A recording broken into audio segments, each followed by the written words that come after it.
اللہ تعالیٰ فرماتے ہیں پھر کیا ہوا؟ سورۃ حجرات، اعوذ باللہ من الشیطان الرجیم، بسم اللہ الرحمن الرحیم، یا ایھا الذین آمنوا لا ترفعوا اصواتکم فوق صوت النبی۔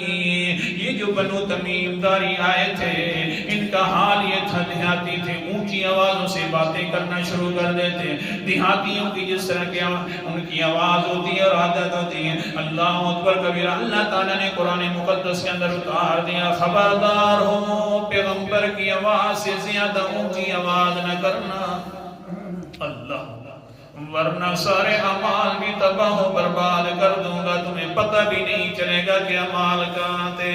یہی ثابت ابن قیس سچائی جو ملی تھی، کتنی پھر عاجزانہ زندگی آ گئی کہ گھر بیٹھ گئے، رونے لگ گئے۔ تمیم داری پوچھتے ہیں پتہ نہیں کہاں گئے وہ ثابت ابن قیس جس کی بڑی خطابت تھی نا۔ اللہ اکبر کبیرہ، حضور صلی اللہ علیہ وسلم نے بھی پوچھا وہ ثابت ابن قیس کا کیا بن گیا، خیر ہو کہاں گئے؟ فرمانے لگے اللہ کے رسول جی اللہ اکبر کبیرہ، صحابہ کرام فرماتے ہیں اس کی حالت یہ بن گئی ہے کہ روتے ہیں اور کہتے ہیں پتہ نہیں میرے اعمال کا کیا بنے گا، کیونکہ میں بھی تو اونچی آواز کا مالک ہوں اور میں بہرا بھی ہوں، کم سنتا ہوں، اور بہرے ویسے بھی اونچی بولا کرتے ہیں، اس لیے وہ تو رو رہا ہے۔ حضور صلی اللہ علیہ وسلم نے فرمایا ادھر حضرت صاحب ابن قیس دی آ گئے جی اللہ کا رسول، حال یہ بن گیا۔ قال النبی، مسلم شریف کی حدیث سنائی، قال النبی صلی اللہ علیہ وسلم، ہاں اونچائی کے ساتھ آدمی ہر وقت سوچے کہیں میرے اعمال ذلیل اور خراب نہ ہو جائیں۔